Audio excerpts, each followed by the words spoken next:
안녕하세요. 사연에 빠지다의 DJ 민영입니다. 오늘도 두 가지 사연 준비되어 있는데요. 어떤 사연들이 준비되어 있을지 너무 궁금하네요. 그럼 오늘의 사연 바로 시작해 볼게요. 안녕하세요. 어떻게 글을 시작해야 할지 잘 모르겠네요.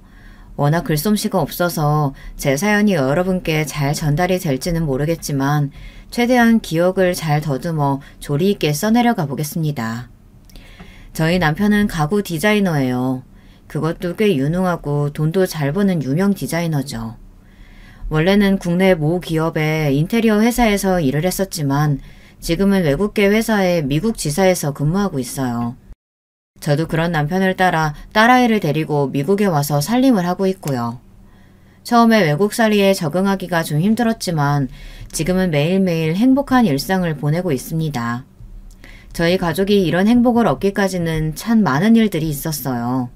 지금은 다 지나간 과거의 일들이지만 그때를 다시 떠올리면 벌써부터 마음이 참 답답해집니다. 저와 남편은 회사에서 처음 만난 사이였어요. 글에 적었던 국내 모 대기업 인테리어 회사요. 저도 인테리어 관련 일을 했었거든요. 물론 남편처럼 유능하고 이름난 디자이너는 아니었습니다. 그저 평범한 사원이었고 남편과는 거리가 먼 사람이었어요. 남편은 언제나 사람들에게 둘러싸여 있었고 어딜 가나 촉만 받는 인재였습니다. 모두가 남편과 친해지기 위해 난리였고 회사 여사원들은 다들 남편에게 호감을 가지고 있었죠. 남편은 능력이 좋을 뿐만 아니라 외모도 훤칠하고 성격도 다정하고 모난 곳이라고는 하나도 없는 말 그대로 완벽한 남자였거든요. 게다가 나이까지 딱 결혼 정년기에 여자친구도 없었으니 회사 여사원들이 다들 눈독을 들일만 했죠. 저도 그 중에 하나였고요. 그러나 제가 남편에게 관심이 있다고 한들 남편은 지극히 평범했던 저에게 당연히 관심이 없을 거라고 생각했고 저는 그저 먼 발치에서 남편을 바라보기만 했습니다. 분명 남편은 저보다 더 잘나고 예쁜 여자가 이상형일 거라고 생각했거든요. 그러던 어느 날이었습니다. 그날도 여느 때와 같이 회사에 출근해 일을 하고 있었는데 남편이 제게 먼저 말을 걸어왔어요. 남편이 제 존재를 알고 있다는 사실만으로도 충분히 놀랄 노짜였는데 제 이름부터 소속 부서까지 알고 있더라고요. 그날의 대화를 기점으로 저와 남편은 빠르게 가까워지기 시작했습니다. 지금도 남편이 회사에 다른 예쁘고 능력 있는 여자들을 두고 왜 저를 선택했는지 그 이유가 의문이에요. 남편은 회사에서 당신보다 예쁜 여자가 없었다며 입에 발린 소리를 하기는 하지만요.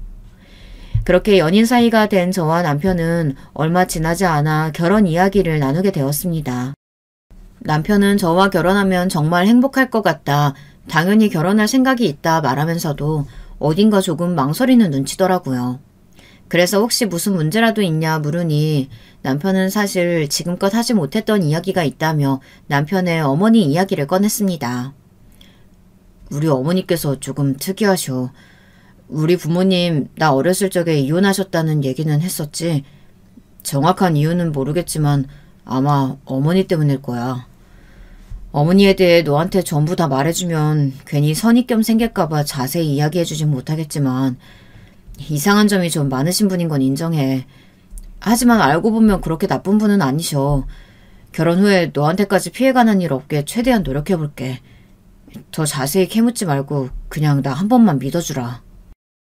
당시 저는 남편에게 푹 빠져있던 상태였고 훤칠한 외모에 능력이 좋은 남편이 제게는 1등 신랑감처럼 느껴졌기에 겨우 시어머니 성격이 조금 특이하다는 이유로 결혼을 망설일 생각은 없었습니다.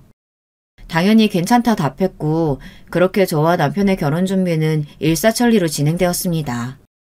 저희 부모님께서도 남편을 마음에 들어 하셨고 회사에서 그렇게 인기 많고 만인의 연인이던 사람을 결국 내가 쟁취하겠구나 하는 성취감까지 들었어요.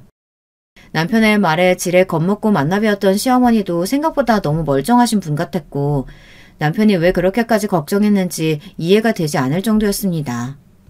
상견례 자리 내내 아무런 문제 없이 화목하게 식사를 마쳤고 시어머니께서는 상당히 교양 있으신 부잣집 사모님같이 느껴졌어요. 저희 부모님께서도 시어머니를 보시고는 혼자서도 아들을 참 훌륭하게 키우셨다며 인격적으로도 괜찮은 분 같다 칭찬 일색이었습니다. 그러나 본격적인 결혼 준비가 시작되자 남편이 우려했던 문제가 조금씩 생겨나기 시작했습니다. 가장 처음으로 벌어진 문제는 바로 한복이었어요. 시어머니께서 갑작스레 본인이 분홍색 한복을 입고 싶으시다고 고집을 부리셨습니다. 여러분도 아시다시피 신랑 어머니는 푸른 계열의 한복을 입는 것이 관례잖아요. 그렇지만 시어머니께서는 본인은 분홍색이 더 잘 어울린다며 요즘 시대에 그런 관례가 뭐가 중요하냐, 본인도 분홍색을 입게 해달라 억지를 부리셨어요. 남편이 아무리 말려보려고 해도 황소 고집이라며 본인이 원하는 한복을 입혀드리지 않으면 결혼식에 참석도 하지 않겠다 고집을 부리시는 통에 결국 어머니 두 분 다 분홍색 한복을 입으시고 결혼식을 진행했습니다. 식장을 찾아주신 하객분들은 모두 제가 어머니가 둘 있는 줄 알았다며 우스갯소리를 하시더라고요. 거기까지는 그래도 어느 정도 애교로 넘어갈 수 있는 수준이었어요. 시어머니의 황소 고집은 그 이후로 계속되었어요. 처음에는 한복으로 시작했지만 나중에는 예식장 위치, 식시간, 꽃 장식 모든 것들을 본인 마음대로 정하려 하셨습니다. 참다 못한 제가 어머님을 만나 뵙고 이야기를 드리겠다 했지만 남편은 아마 만나봤자 아무 소용도 없을 거라고 결혼식까지만 참아달라, 결혼 후로는 절대 이런 일 없게 하겠다 저를 말렸어요. 지금 와서 돌이켜보면 그 말을 믿은 제가 호구였죠. 시작부터 제대로 하는 일이 아무것도 없는데 결혼하고 난 후라고 뭐가 달라지겠어요. 하나를 보면 열을 안다고. 그렇지만 그 당시에는 남편이 너무 좋았기에 속는 셈 치고 남편 말을 믿겠다 했습니다. 많은 문제가 있었지만 결혼식 관련해서 시어머니와 가장 큰 갈등을 빚었던 것은 바로 식사 문제였습니다. 시어머니께서는 극강의 채식주의자셨거든요. 남편 또한 아주 어렸을 적부터 고기를 먹지 못하고 자랐다고 했습니다. 그래서 초등학교 시절에는 남들보다 키도 작고 엄청 마른 체형이었다고 하더라고요. 급식에서 나온 고기도 일절 손을 못 대게 하셨지만 남편은 그런 시어머니의 눈을 피해 밖에서 몰래 고기를 먹었다고 해요. 그 덕분인지 지금은 키도 훤칠하고 건장한 체격이지만 여전히 시어머니께서 남편이 고기를 먹는 것을 너무나 싫어하시고 그 문제로 몇 번 말다툼도 해봤지만 도저히 답이 없어서 시어머니 앞에서는 채소만 먹으며 장단을 맞춰드리고 있다고 했습니다. 시어머니께서는 남편의 식단에 참견하는 것도 모자라 결혼식 뷔페까지 전부 채식으로 만들어야 한다고 주장하셨어요. 여러분께서는 이 상황이 이해가 가시나요? 아무리 본인이 채식주의자라고 해도 그렇지 저희 결혼식을 찾아주시는 하객분들이 시어머니 때문에 풀만 뜯어먹고 가실 이유는 없잖아요. 게다가 결혼식에서 가장 중요한 것은 신랑도 아니고 신부도 아니고 다름 아닌 식사라는 것을 여러분도 모두 잘 알고 계실 거라고 생각합니다. 채식 뷔페라니 생각만으로도 너무나 끔찍하고 하객분들에게 예의가 아닌 행동이라 느껴졌어요. 시어머니께서는 몹시 강경하셨지만 저도 이것만큼은 절대 양보할 수가 없었고 식장 측에서도 따로 채식 뷔페는 준비해주기 어렵다는 의견을 전달해 결국 뷔페는 원래대로 진행하게 되었습니다. 그때 이상함을 느끼고 결혼 준비해서 발을 뺐어야 했는데 도대체 사랑이 뭐라고 그렇게 눈이 멀었는지 모르겠어요. 완전 불나방이 따로 없었죠. 말도 많고 탈도 많던 결혼식이 어찌어찌 끝나고 신혼생활이 시작되었지만 신혼생활은 제가 상상했던 것만큼 달콤하고 행복하지는 않았습니다. 저는 결혼 후에도 계속해서 회사를 다닐 생각이었지만 시어머니의 생각은 조금 달랐던 모양이에요. 시어머니께서는 여자는 집에서 살림을 하는 게 맞다. 남편이 멀쩡히 잘 살아있는데 무슨 여자가 바깥으로 나도나면서 그냥 집에서 살림이나 하고 남편 뒷바라지나 하라고 제 회사 복귀를 막으셨습니다.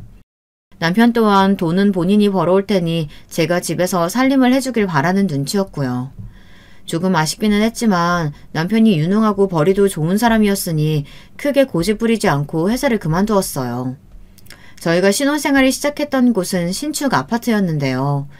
시댁과는 엎어지면 코다울 거리였고 시어머니께서는 아침에 눈을 뜨시자마자 저희 집으로 오셔선 저녁을 먹고 잠들기 직전까지 계시다 가시기 일쑤였습니다. 따로 살았지만 사실상 거의 모시고 사는 수준이었고 스트레스가 극심했어요. 시어머니의 남편에 대한 집착은 정말 상상 초월이었습니다. 드라마나 영화에서만 보던 못된 시어머니의 정석이었어요. 세상에 이런 사람이 정말 존재하는구나 싶었죠. 같은 밥을 먹어도 남편 입에 들어가는 건 가장 귀한 것들로만 골라서 먹이시고 제 입에 들어가는 건 걔도 못 먹을 만한 것들이어도 전혀 신경 쓰이지 않는 모양이었습니다. 매일같이 본인 아들이 아침에 뭘 먹고 나갔는지 어떤 옷을 입고 나갔는지 확인하는 건 기본이었어요. 그 중에서도 가장 스트레스가 받는 것은 역시나 바로 시어머니의 극심한 채식 사랑이었습니다. 시어머니께서는 남편뿐만 아니라 저에게도 채식을 강요하셨고 매일같이 저희 집에 드나드시니 몰래 고기를 먹을 틈도 없었어요. 저는 원래 고기를 워낙 좋아하는 사람이에요. 친구들이 다이어트다 뭐다 하며 샐러드 같은 야채들만 먹을 때도 전 한 번도 쳐다본 적이 없을 정도입니다. 밥상에 고기 반찬이 없으면 밥이 안 넘어가는 사람인데 결혼하고 나서부터는 극성맞은 시어머니 때문에 두부 넣은 시래기 된장국에 나물들만 먹고 사려니 진짜 미치고 돌아버릴 노릇이었어요. 사람이 먹는 즐거움이 정말 크잖아요. 제대로 먹지 못하니 너무 힘들고 잠도 잘 못 자겠고 시어머니가 집으로 돌아가신 후에 야식으로 먹으면 되질 않느냐 생각하실 수도 있지만 시어머니께서는 매일같이 9시, 10시나 되어서야 집을 나서셨고 밤늦게 뭘 먹는 것도 한두 번이지 매일 야식을 먹으면 다음날 소화도 안 되고 속도 안 좋고 무엇보다도 제가 좋아하지도 않은 음식들을 매일같이 차려대고 메뉴를 구성하는데 채식밖에 할 수 없다는 사실이 제일 스트레스 받는 부분이었습니다. 게다가 밥 먹을 때마다 어찌나 채식 거리며 고기 먹는 사람들을 싸잡아서 비하하고 욕하시는지 귀에서 피가 나는 기분이었어요. 고기 먹는 사람들은 전부 다 야만인이야. 돼지며 소며 걔네가 우리랑 같은 생명이지 다른 생명이니? 사람들이 사람들을 잡아먹지는 않잖아. 인간이 왜 짐승이 아니라 사람인데 교양이 있기 때문이잖아. 고기 먹는 인간들은 전부 인간이 아니라 짐승이나 마찬가지다. 그만큼 교양 없이 격떨어지는 인간들이란 뜻이지. 우리는 그런 인간들이랑 똑같아서는 안 돼. 네가 채식에 불만 있는 건 알고 있다. 그동안 살아온 긴 세월 동안 야만적인 고기의 맛에 길들여져서 그런 거겠지. 지금은 힘들어도 조금만 버티면 입맛이 채소 본연의 맛에 맞게 바뀌게 될 거다. 그때까지 무슨 일이 있어도 고기 같은 건 일체 입에 대지도 마라. 우리 아들 봐봐. 어렸을 적부터 채소만 먹여서 키웠더니 생긴 것도 훤칠하고 두뇌도 명석하지 않니? 고기 같은 적은 음식 먹고 자란 너랑 다르게 훌륭하게 성장한 거야. 그럴 때마다 남편이 옆에서 좀 거들어주면 좋으련만 남편은 얄밉게 찍소리도 안 하고 밥만 먹었습니다. 결혼하면 최대한 저한테 피해가 안 오게 막아준다던 남편은 여전히 결혼식 때처럼 아무것도 하는 일이 없었어요.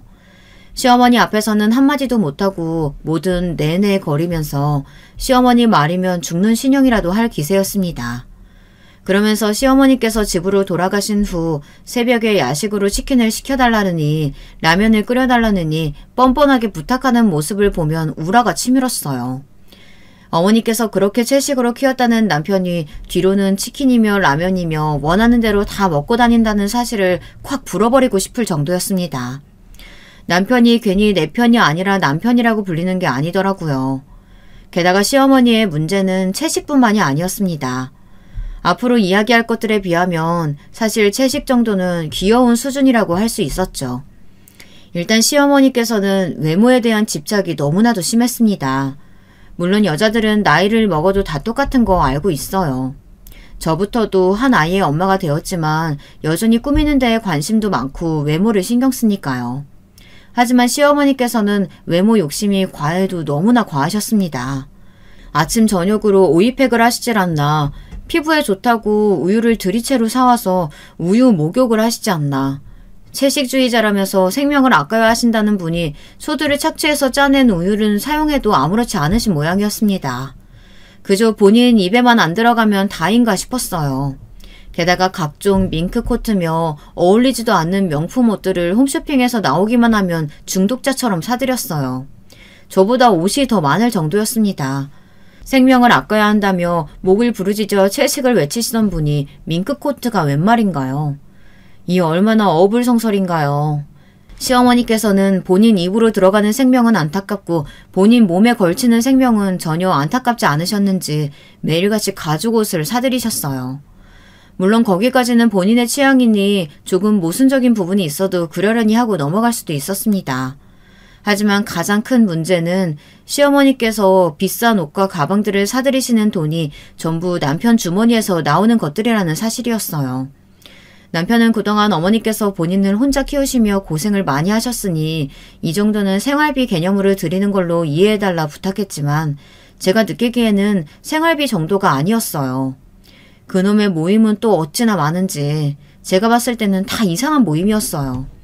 그런 자리에 나가실 때마다 새 옷을 사서 걸치고 3시간을 자리에 앉아서 얼굴에 분을 두드리시고는 부잣집 사모님인 양 구시더라고요.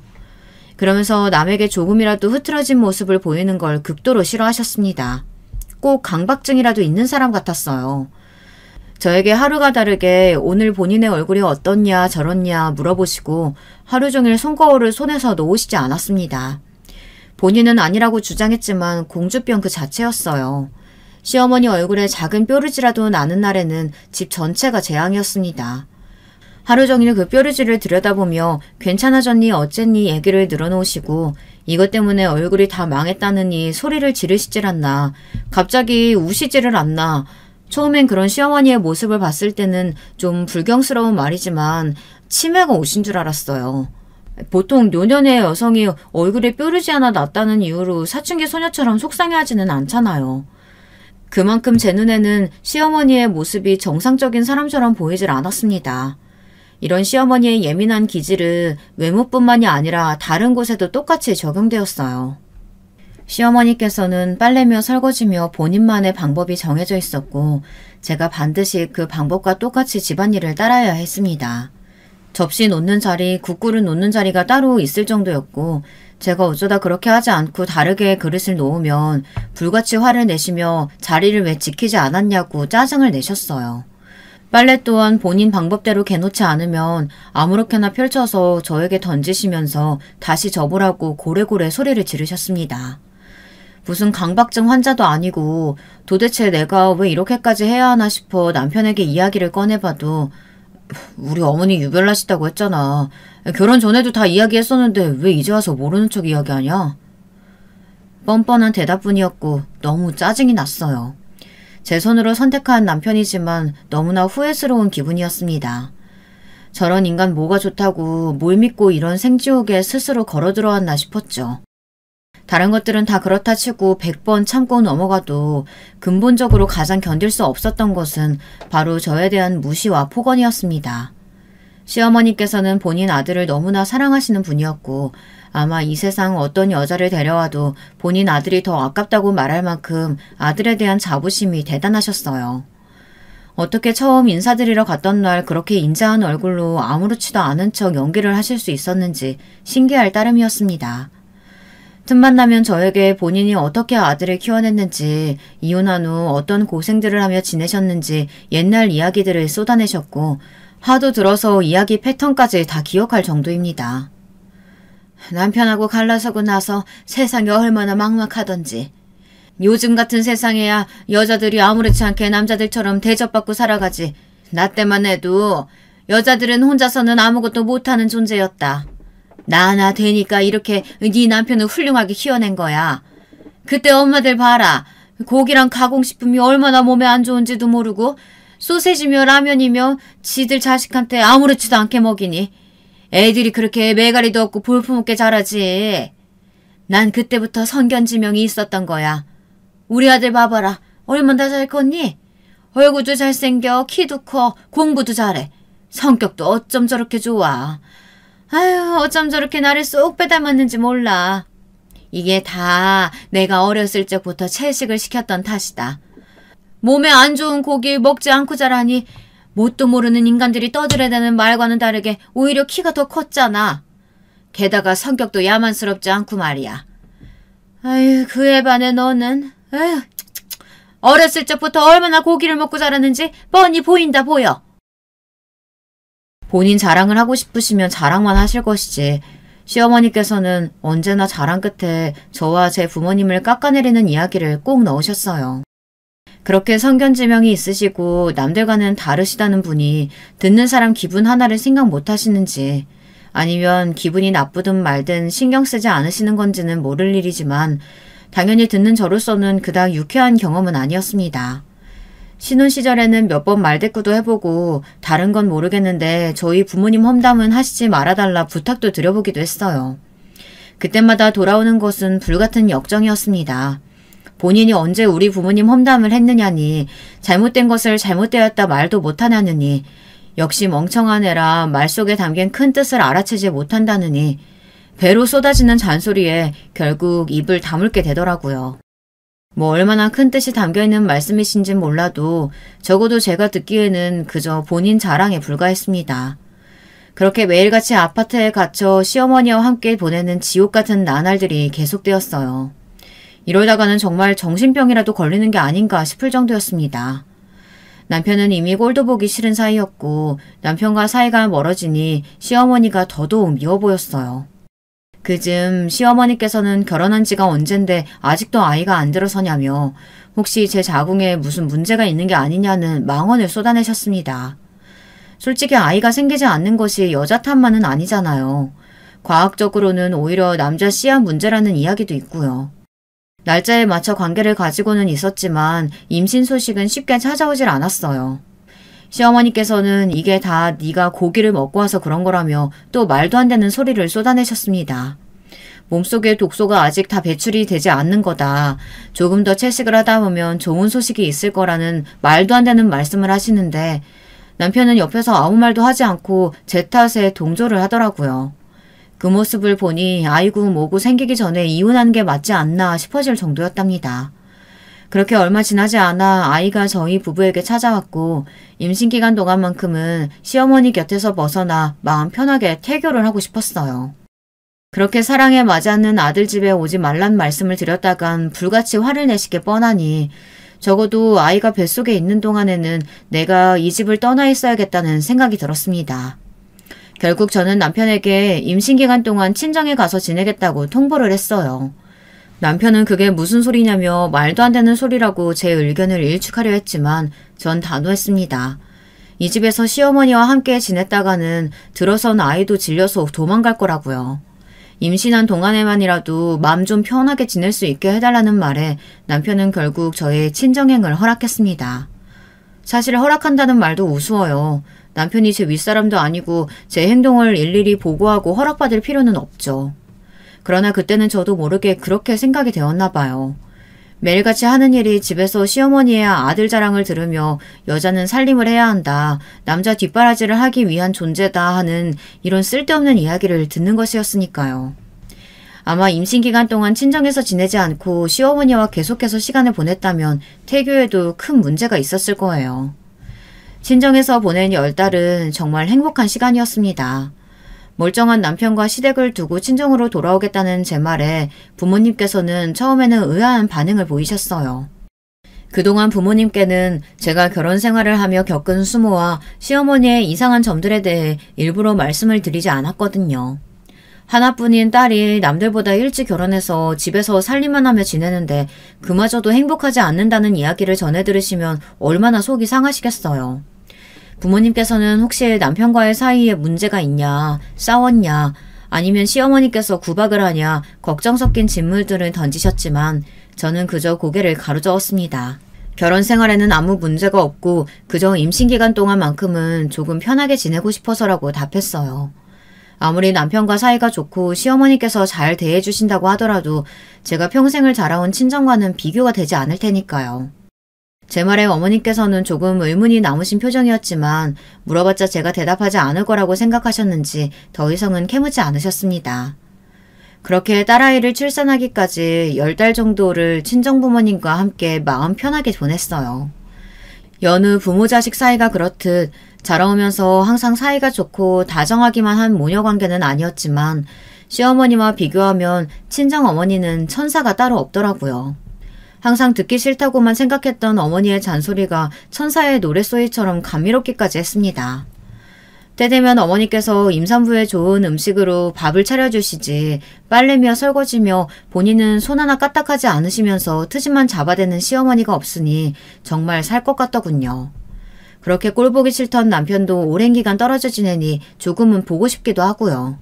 미운 정이 들었던 거겠죠. 남편은 매일같이 문자며 전화로 잘 지내고 있냐 안부를 물어왔고 연애 때처럼 다정하게 굴기도 했습니다. 역시 있을 땐 모르더니 제가 없어지니 소중함이 더 느껴지는 모양이더라고요. 남들은 임신기간이 힘들고 어려웠다고 하지만 저는 딸아이를 뱃속에 품고 있었던 그 10달의 시간이 참 짧게 느껴졌습니다. 몸은 조금 고될지더라도 마음이 편한 게 낫더라고요. 출산 후 아이를 데리고 다시 시댁으로 돌아가는 발걸음이 어찌나 무겁던지요. 굳이 언급하지는 않았지만 당연히 임신기간 동안 친정에서 시간을 보낸다는 것부터 시어머니께서는 반대가 극심하셨어요. 뱃속에 우리 아들 씨앗에게 악영향이 가면 어쩌냐는 말부터 제가 친정에 머무르던 동안 하루에 한 번씩은 꼭 전화를 해 제가 고기를 먹고 있는지 확인하셨습니다. 게다가 각종 이상한 미신들을 말씀하시며 그래야 아이를 낳는다더라. 그래야 복중 아이가 더 건강해진다더라. 아침 저녁으로 본인이 알려주신 이상한 행위들을 꼭 실천하라 말씀하셨고 매일같이 인증사진을 찍어 보내라 저를 닥달하기도 하셨습니다.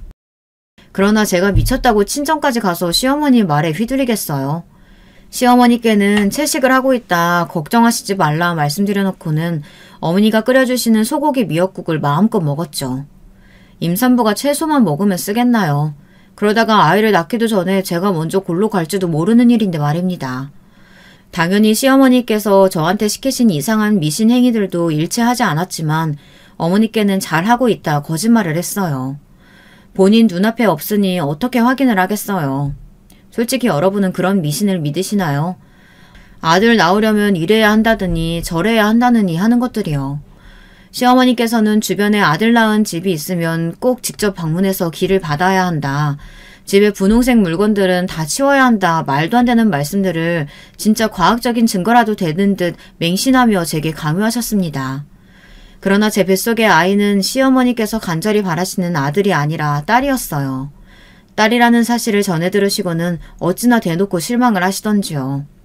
우리 아들이 씨앗은 제대로 줬는데 네 뱃속에서 털을 잘못 잡아줬다느니 그런 이상한 말씀들을 하시길래 네네 그렇겠죠 하고 적당히 맞장구를 치며 넘겼습니다. 본인이 그렇게 좋아하시는 과학적 증거들을 들어서 이야기해보자면 사실 아이의 성별을 결정하는 것은 난자가 아니라 정자라고 해요. 결국 시어머니께서 그렇게 자랑하시는 아들이 제게 준 씨앗이 애초에 딸이 될 종자였다는 뜻이죠.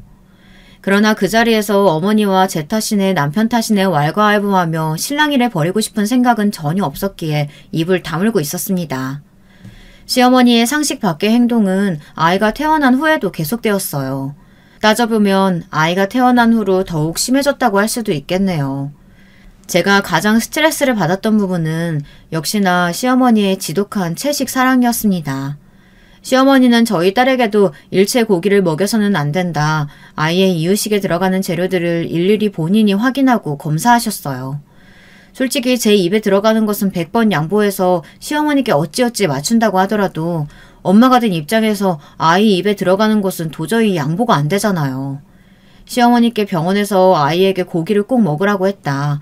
이렇게까지 극단적으로 채식을 하면 아이 건강에 문제가 생긴다. 아무리 말씀을 드려도 저희 남편 이야기를 하시며 네 남편을 봐라. 저게 건강에 문제가 있는 모습으로 보이냐. 난 네 남편 갓난아기였을 때부터 한 번도 고기 같은 거 먹인 적 없다. 병원 의사들은 전부 돌팔이다. 뭣도 모르면서 병원에 더 자주 부르려고 거짓말 하는 거다. 아이의 모든 병들은 고기를 먹어서 생기는 거다. 고집을 부리셨습니다. 솔직히 말하자면 그때부터 정말 있는 정 없는 정이 다 떨어지기 시작했어요. 이전까지는 어떻게 해서든 좋게 넘어가려고 했었지만 아이에게마저 채식을 강요하시는 시어머니가 도저히 정상인처럼 느껴지지 않았거든요. 게다가 그뿐만 아니라 시어머니께서는 아이가 아플 때 약을 먹이거나 병원에 데려가지도 못하게 하셨어요.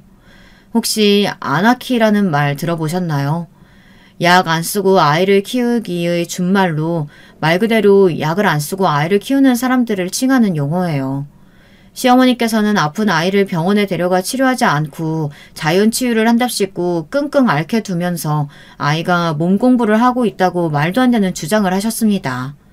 무조건 맞아야 하는 필수 백신들도 소리를 고래고래 지르면서 절대 맞아서는 안 된다고 고집을 부리셨어요. 저도 그런 부분들에 대해서는 도저히 어머니께 져드릴 수가 없었습니다. 특히 제가 가장 어머니와 마찰을 자주 빚었던 부분은 바로 관장이었습니다. 네, 여러분께서 알고 계시는 그 관장이요. 너무나 작고 여리고 소중한 아이에게 관장이라뇨. 상상만 해도 끔찍하고 말이 안 되는 행위였지만 어머니께서는 아이가 열이 오를 때마다 뱃속에 독소가 들어서 그런 거라며 관장을 해야 한다 고집을 부리셨습니다.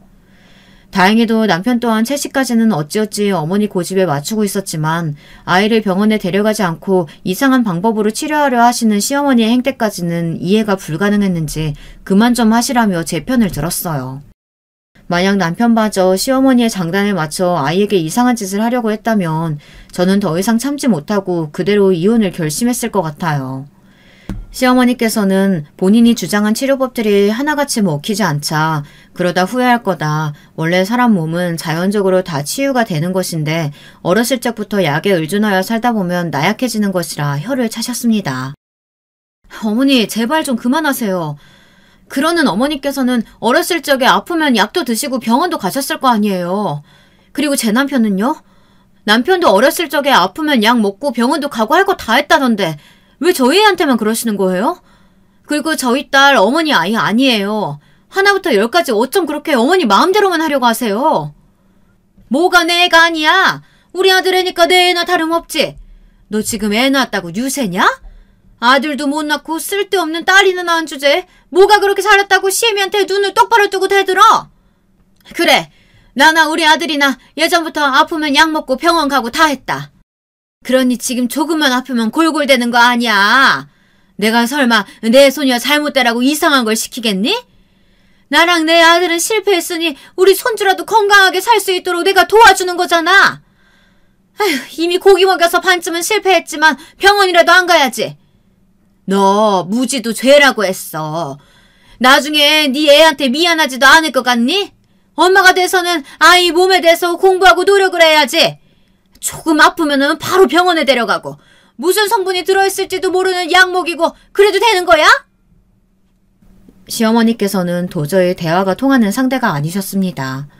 꼭 본인이 만든 세상에 갇혀 사시는 분 같았어요. 전부터 이상한 분이라는 건 알고 있었지만 아이를 병원에 데려가면 안 된다고 악을 쓰는 모습이 정말 무서울 정도였습니다. 남편 또한 그런 시어머니를 말리며 제발 좀 그만하시라. 아버지께서도 어머니가 이렇게 말도 안 되는 억지를 자꾸 부리시니 견디지 못하고 이혼하신 게 아니냐 언성을 높였습니다. 시어머니께서는 남편 입에서 나온 아버지 얘기에 꼭 발작이라도 하시는 것처럼 몸을 덜덜 떠셨어요. 어떻게 네가 나한테 그런 말을 할 수가 있냐. 내가 널 지금껏 어떻게 키운 줄 알고는 있느냐. 너도 속으로는 지금껏 아빠를 그리워했던 거냐.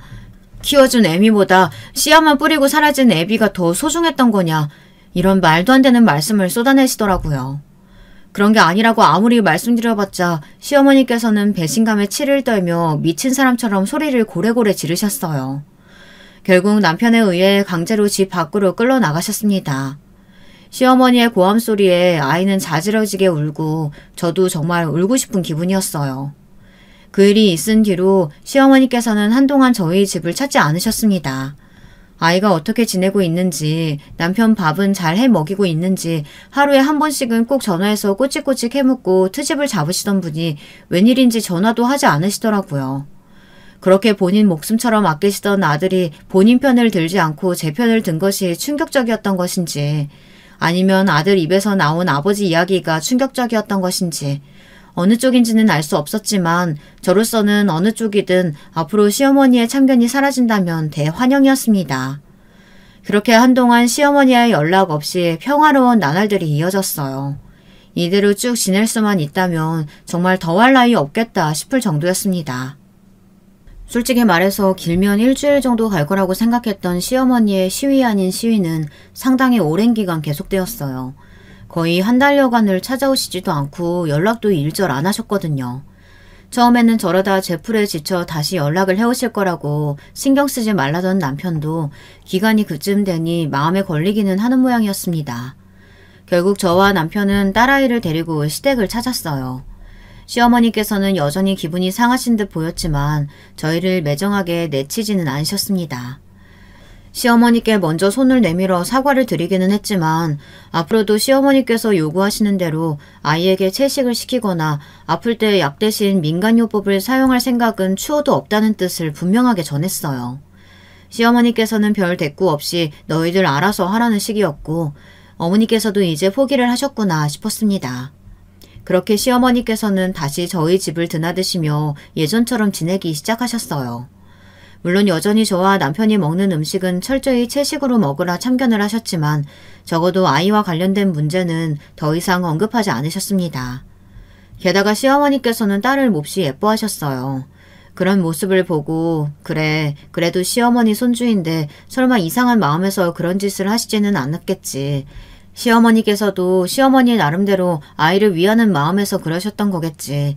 그간 시어머니의 행동들을 애써 좋은 쪽으로 생각하려 했어요. 그렇게 나름대로 평화협정이 맺어진 채 지내던 어느 날이었습니다. 그날은 제가 개인적인 일이 생겨 잠시 동안 딸아이를 시어머니께 맡겨놓고 외출을 했는데요. 조금 불안한 마음이 들긴 했지만 최근 몇 달간 이상한 일도 없었고 시어머니께서도 평소에 딸아이를 잘 돌봐주셨기 때문에 별 문제 없을 거라고 생각하고 서둘러 외출을 다녀왔습니다. 어머니, 지금 뭐 하시는 거예요? 그러나 외출을 마치고 집 안으로 들어서자마자 들리는 딸아이의 자지러지는 울음소리에 급하게 문을 박차고 방 안으로 뛰어들어갔어요. 그리고 저는 충격적인 장면을 목격하고야 말았습니다. 침대에 누워있는 아이에게 시어머니께서는 검은색 가루를 먹이고 계셨어요. 아이는 입가에 검은 가루를 잔뜩 묻힌 채 기침을 해대며 울고 있었고 시어머니께서는 몹시 당황하신 얼굴이었습니다. 알고 보니 그동안 시어머니께서는 제 앞에서만 아나키 짓을 그만두신 척 하면서 제가 보지 않는 곳에서 저희 딸에게 숟가루를 먹이고 계셨던 거예요. 정말 엄청난 분노가 밀려왔고 그대로 시어머니께 달려들어 어머니를 밀치고 울고 있는 아이를 안아들었습니다. 더 이상 한시도 시어머니와 같은 공간에 있고 싶지 않았어요. 그대로 어머니를 두고 아이와 함께 집 밖으로 나왔습니다. 아이는 여전히 콜록대며 숟가락을 뱉어내고 있었고 그 모습을 보니 마음이 찢어지는 기분이었습니다. 남편에게 전화해서 상황을 설명하고 나 이대로는 더 이상 못 살겠다.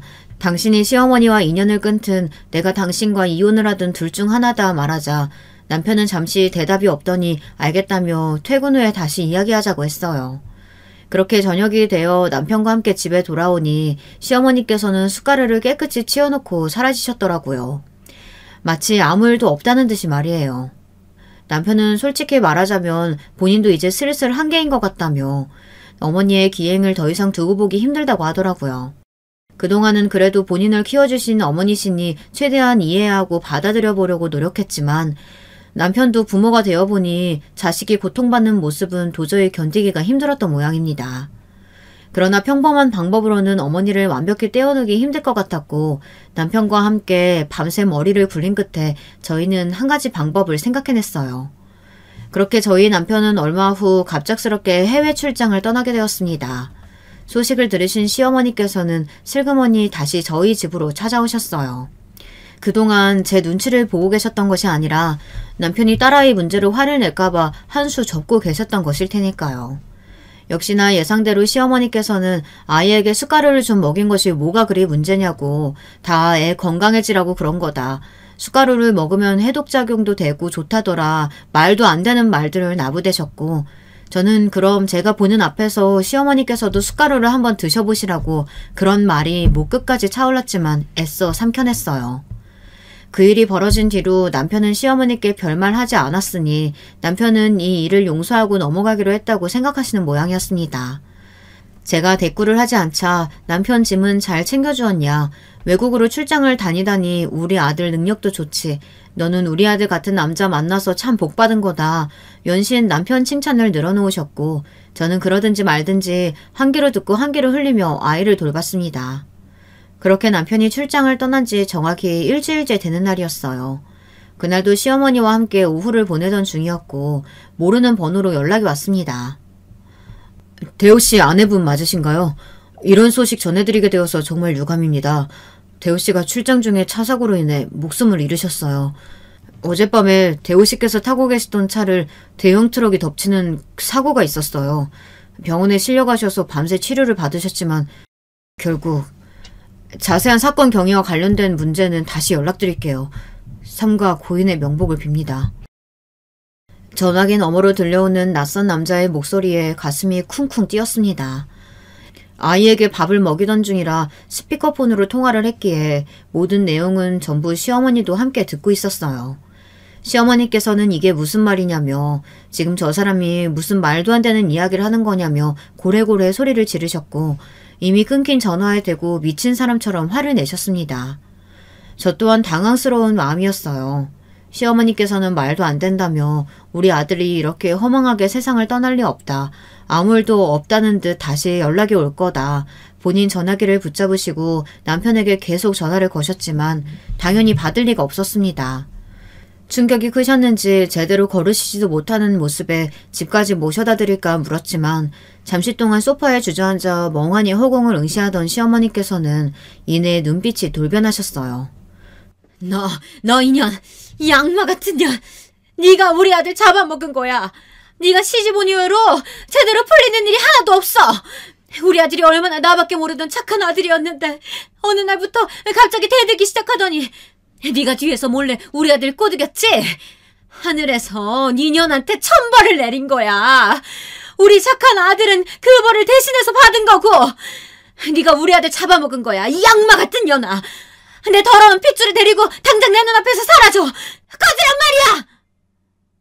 시어머니께서는 미친 사람처럼 악다구니를 쓰시며 저와 딸아이를 마구잡이로 밀치셨고 저는 그런 시어머니께 특별한 저항을 하지 않은 채 집 밖으로 쫓겨났습니다. 당연히 핸드폰을 제외하고는 아무것도 들고 나오지 못했지만 크게 상관없었어요. 모두 예상했던 대로였거든요. 저는 그렇게 집을 나서서 호텔로 향했습니다. 어땠어? 어머니께서 좀 믿으시는 것 같아? 호텔에는 출장을 갔다던 남편이 묵고 있었습니다. 네, 처음부터 끝까지 모두 거짓말이었고 저와 남편의 사기극이었어요.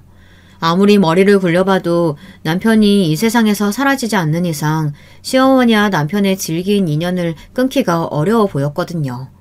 저는 남편의 물음에 완전히 계획 성공이라며 미친 사람처럼 저한테 악다구니를 쓰시며 나가라고 등을 떠밀었다고 대답해 주었습니다. 그 다음날 집을 찾아가 봤지만 예상한 대로 현관 비밀번호가 바뀌었더라고요. 시어머니께서는 전화도 받지 않으셨고 저는 딸아이를 데리고 시댁으로 찾아갔습니다.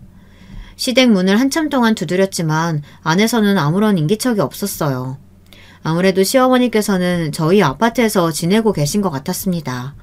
계획을 확실히 마무리 짓기 위해서는 시어머니와 단판을 지어야 했기에 다시 아파트를 찾아가 벨을 눌렀습니다.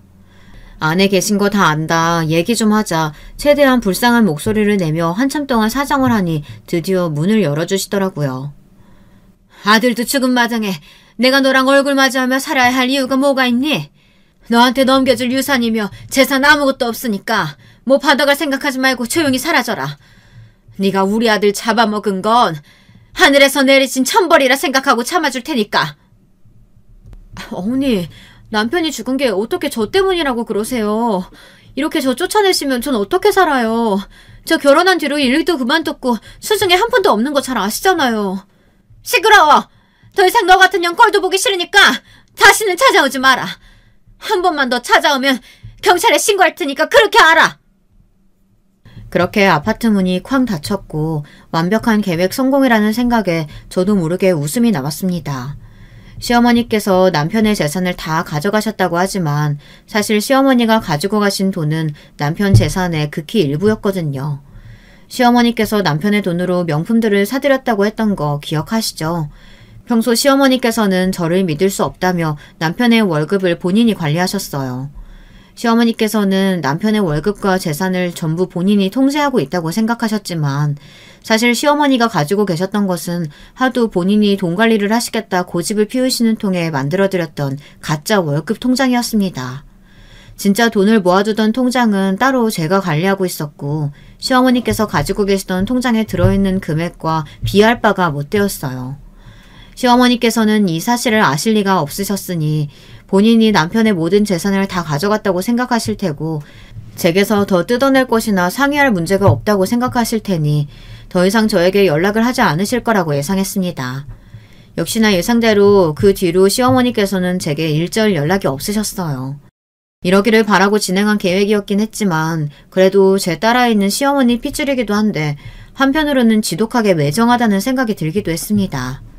그 뒤로 저희 가족은 1년여간 시어머니의 간섭 없이 평화롭고 행복한 일상을 보냈어요. 시어머니 한 분 사라진 것뿐인데 남편과 연애 시절로 돌아간 것처럼 너무나 사이가 좋아지더라고요. 남편은 결혼 전 약속했던 것처럼 시어머니의 호감과 기행들을 막아주지 못했던 것을 몹시 미안해했고 앞으로는 평생 동안 저를 위해 달라진 모습으로 살겠다 약속했습니다. 한때는 남편이 정말 남의 편이라도 된 것처럼 미웠을 때도 있었는데 금세 이렇게 사이가 다시 좋아지니 사람 일은 참 알다가도 모르는 거구나 싶었죠.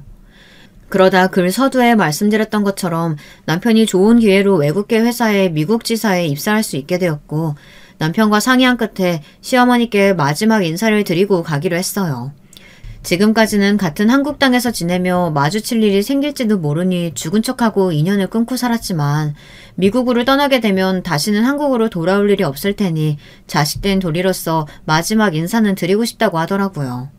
공항으로 떠나기 전 1년 만에 다시 찾은 시댁은 여전했습니다. 아니, 네가 어떻게... 시어머니께서는 죽은 줄로만 알고 있었던 본인의 아들을 보고 완전히 유령이라도 보신 듯한 반응이었습니다.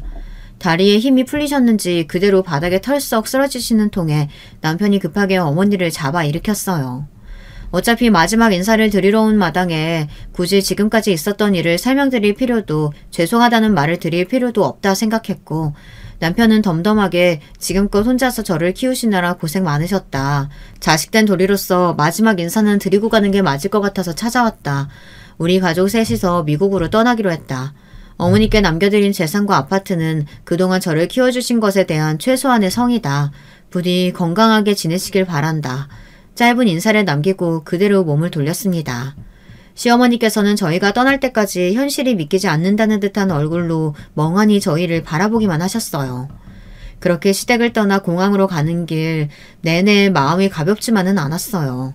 남편도 마찬가지였는지 저희 둘은 아무런 대화를 나누지 않았습니다. 그러나 막상 미국에 도착하고 나서는 시어머니를 떠올릴 새도 없이 새로운 환경과 새로운 사람들에 적응하느라 정신이 없었어요. 남편은 새로운 직장에 적응해야 했으니 저보다 더 바쁜 나날들을 보냈습니다. 세월이 흐른 지금 저희는 완벽히 이곳 생활에 적응했고 몹시 행복한 일상을 보내고 있습니다. 가끔은 한국에서 홀로 지내고 계실 시어머니가 문득 떠오르기도 하지만 결코 그분이 그립지는 않아요. 그건 남편도 마찬가지라고 하더라고요. 다시는 시어머니와 함께 지내던 그 시절로 돌아가고 싶지 않다고요. 저희에게 이제 시어머니는 한때 함께 했었던 완벽히 과거에만 존재하는 사람이 되었습니다. 앞으로 굳이 그때의 일을 회상하지도 시어머니를 떠올리며 조금이나마 죄책감을 느끼지도 않으려고 해요. 그 모든 일들은 본인께서 자초한 일이니까요. 최대한 조리 있게 글을 적어보려고 노력했는데 내용이 잘 전달되었는지 모르겠네요. 곧 남편이 퇴근해서 돌아올 시간이라 이제 저녁을 준비하러 가보렵니다. 제 이야기를 들어주신 모든 분들 감사드려요.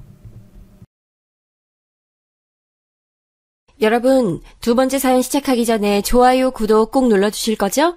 그럼 두 번째 사연 바로 시작합니다.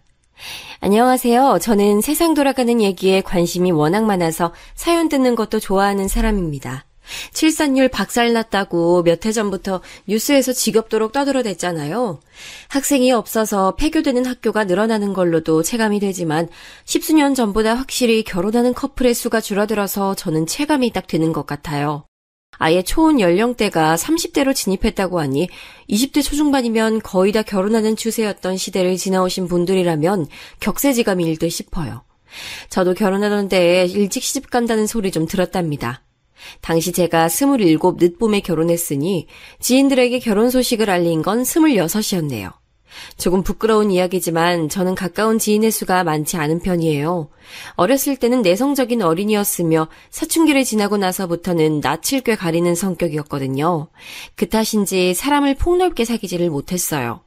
여러 사람을 만나고 인맥을 쌓는 것보다는 저와 잘 맞는 극소수의 인물들과 함께 그나물의 그 밥 모양새를 유지하는 게 더 편했었네요. 남편은 이런 저와는 다르게 발이 넓은 편이었어요. 소위 마당발이라고 하죠. 그런 사람이었고요. 대신에 학창시절엔 좋은 친구들을 많이 사귀지 못했던 건지 결혼식에 학교 동창들은 거의 안 보이다시피 했던 것으로 알아요. 오빠, 저번에 중학교 때 같이 다녔던 친한 친구들이 있다 그러지 않았어? 오빠 포함 5이서 독수리 오형제라고 칭하면서 학교 활보했었다며. 결혼식에는 부를 줄 알았는데 혹시 한 명도 안 온 거야? 그게 다들 먹고 살기 바쁜가 봐. 결혼한다는 얘기는 전해줬는데 참석하기는 어렵다고들 그러더라. 어찌나 아쉬워하던지. 그래? 그러면 오빠 편으로 축의금만 보내왔겠네? 친구들끼리 액수 맞춰서 보내왔어? 근데 그 오형제 중에서 오빠가 가장 먼저 장가가는 거 아니야? 보통은 스타트 끊는 사람은 챙김 많이 받던데. 야, 넌 뭘 그런 걸 기억해놨다가 따지고 그러냐? 정신없이 바쁘게 살다 보면 경조사 놓치고 그럴 수도 있는 거지. 축의금은 알아서 잘 정리해 줄 테니까 걱정하지 마. 제가 왜 굳이 그런 얘기를 꺼냈었겠나요? 남편이 저한테 학창시절 일화를 꺼내들면 그 독수리 오형제 동창 이야기를 하도 많이 했어서 그랬죠. 그런데 정작 결혼식에는 코빼기도 안 비춘다고요? 저희 결혼할 때 남편은 31살이었어요. 저랑 따로 궁합도 안 본다는 그 유명한 4살 차이였으니 말이죠. 남자 나이 31면 이제 한창 회사에서 자리 잡고 많은 업무량을 쳐낼 때인데 금전적인 여유가 있기란 쉽지 않은 시기잖아요.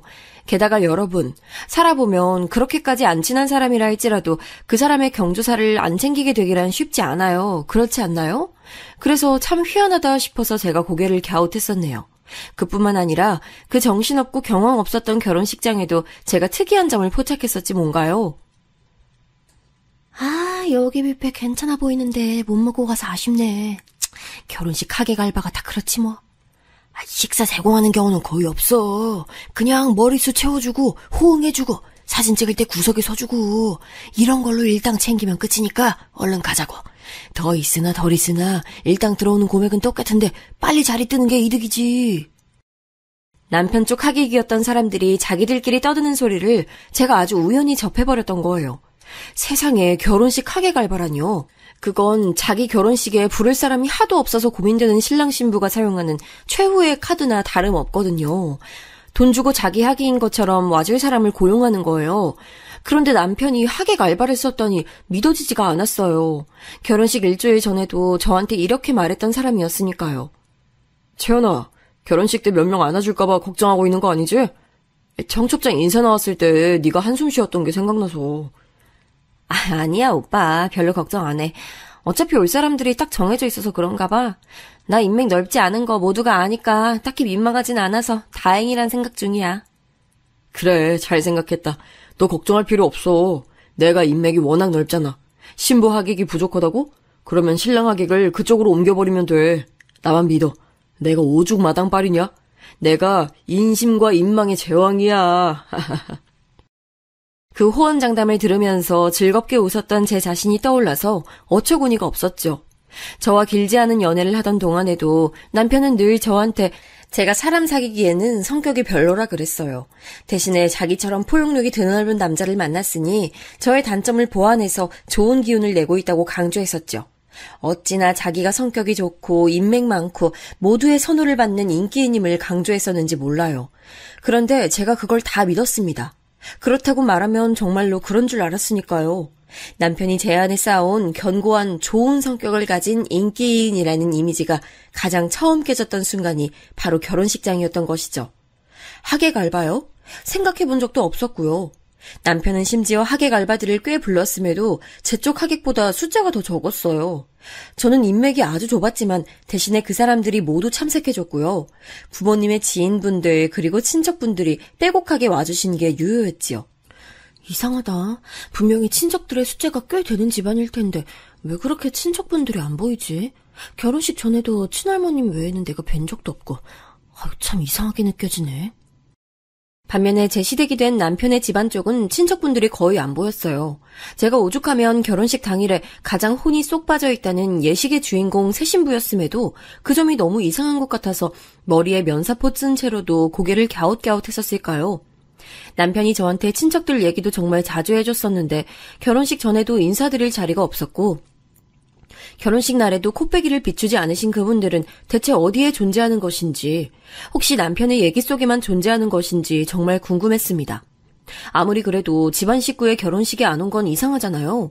그런데 나중에 알고 보니까 다 이유가 있었던 거예요.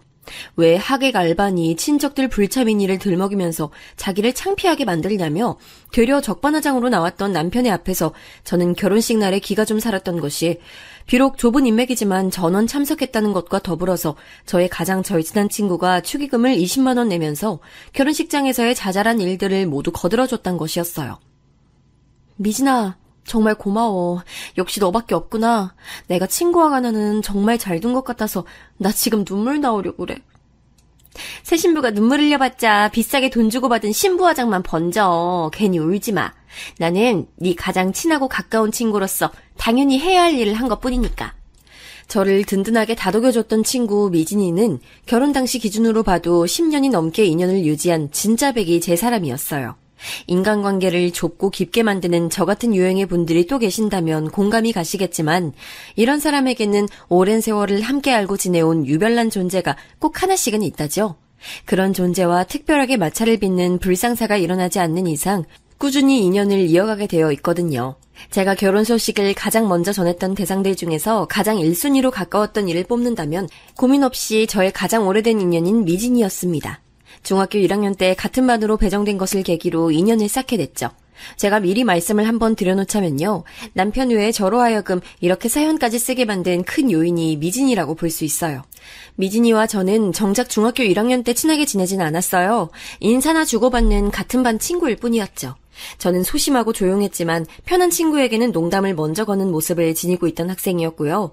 미진이는 반대로 학교에서 잘 놀 줄 아는 무리와 어울리며 존재감을 과시하는 학생이었어요. 여러분도 아시겠지만 학교라는 세계 안에서는 부류가 정확히 나뉘잖아요. 그래서 저와 미진이는 속한 무리가 달랐기에 접점이 없었네요. 아마 당시에 미진이가 보기에 저 같은 애들은 재미없고 놀 줄 모르는 유치한 무리로 보였을 거예요. 공부에 매진하는 모범생은 아니지만 그렇다고 노는데 치중하지도 않는 어중이 떠중이, 그게 바로 저였죠. 그런데 존재감이 힘이 있던 제가 미진이랑 어떻게 엮였는가 하면 서로의 가정사를 우연히 알고 나서부터였어요. 그런 걸 보면 사춘기 나이 때는 확실히 공감대라는 게 중요한 것 같네요. 미진이네 집안은 당시에 그 부모님이 친척 어르신을 믿고 돈을 빌려주셨다가 못 돌려받으셨어요. 그 친척 어르신네가 아예 도망가 버렸거든요. 외국으로 몰래 떠났다는 사실은 이듬해가 되어서야 밝혀졌었죠. 지금도 이런 일이 왜 없겠는가 하냐마는 예전에는 야반도주라든지 남의 돈 떼어먹고 멀리 도망가서 숨는 일이 더욱 비일비재했던 듯 싶습니다. 그런데다가 미진이의 친오빠가 하필 그때 오토바이 사고를 크게 당해서 병원 신세를 한동안 졌었어요. 비극이라면 오토바이 사고의 가해자가 미진이 친오빠였던 거겠죠. 돈이라곤 먹고 죽을래도 없었던 때였건만 피해자 측에 보상을 해줘야 했던 상황이었으니 마침 그 오토바이 사고가 났던 데가 저희 집 근처였어요. 거기가 CCTV 사각지대였는데 그래서 미진이의 어머님께서 목격자를 찾는다고 열심히 두 발로 돌아다니시다가 저희 집까지 어느 날은 찾아오셨었죠. 아직도 생생히 기억하는 게 그 추운 날씨에 자주색 겨울잠바 차림으로 볼이 빨갛게 트셔서는 애타게 이런 걸 물어보셨던 어머님의 모습이에요. 저녁 시간에 대단히 실례합니다. 저기 혹시 13일 오후에 요 앞에서 일어난 오토바이 사고요. 목격하신 바가 있나 해서요. 그 오토바이 몰았던 게 저희 아들인데요. 아무래도 좀 억울한 측면이 있어서 그렇습니다. 간절한 어머님의 목소리와는 대비되도록 저희 집 분위기가 무척 썰렁했던 것으로 기억해요. 그때가 저희 부모님이 이혼 한 해 만회하면서 한창 싸우실 시기였거든요. 저라도 뭔가 적극적으로 반응을 해드리고 싶어서 그 현장을 보진 못했지만 목격한 이웃이 나온다면 꼭 알려드리겠다고 어머님께 말씀을 드렸었죠. 그런데 어머님께서 문득 제 차림새를 살피시더라고요. 제가 그때 집에서 학교 체육복을 입고 있었거든요. 어머, 우리 딸이랑 같은 학교 다니나 보네. 몇 학년이야? 우리 딸 이름 성미진인데 혹시 아는 사이인가 모르겠네. 네?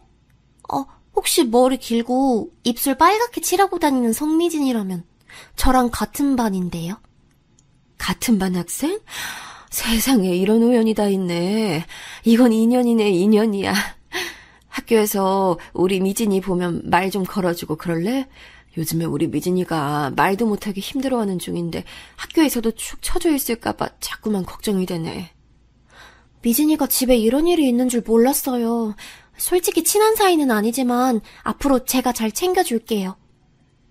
그러자 어머님께서는 제게 고맙다고 하시면서 제 머리를 두어 번 쓰다듬고 가셨어요. 사이 안 좋으신 부모님을 둔 저는 이런 애정어린 손길을 받아본 지가 몇 년 됐었기 때문에 기분이 이상해지더라고요. 학교에 가면 미진이한테 꼭 말을 붙여보고 잘 대해주겠노라고 다짐하는 계기가 됐죠. 이튿날 교실에서 미진이에게 다가가서 자리에다가 작은 과자를 놔줬어요. 집안일 들었다고 너무 우울해 있지 말고 힘내라는 쪽지와 함께 말이에요. 그랬더니 그걸 발견한 미진이가 황급히 과자랑 쪽지를 자기 가방에 넣고 숨기더군요. 저랑 눈이 마주치자 살벌한 눈빛을 보내오길래 제가 움찔해서 고개를 숙이고 말았던 기억이 나네요. 그러고 나서 곧장 저와 미진이 사이에 우정이 피어올랐는가 하면 그건 아니었어요. 오히려 어색함이 감돌았죠. 그때가 1학년이 끝나갈 때였고 금세 2학년으로 진학했는데 이번에는 옆반이 됐어요. 그리고 얼마 안 지나서 알게 된 소식. 학교에서 잘 나가는 무리에 속해 있던 미진이가 따돌림을 당하기 시작했다는 얘기였습니다. 반 친구들에게도 은근히 배척당해서 외톨이가 된 모양이었어요. 미진이네 반이랑 합동체육 시간을 가졌었는데 여자애들끼리 피구 시합이 진행되자 가장 먼저 미진이가 공에 맞고 나가더군요. 그 반의 여자애 몇몇이 킥킥대고 있었고요. 고개를 푹 숙인 미진이는 그대로 운동장을 벗어났는데 아무도 찾지 않았어요.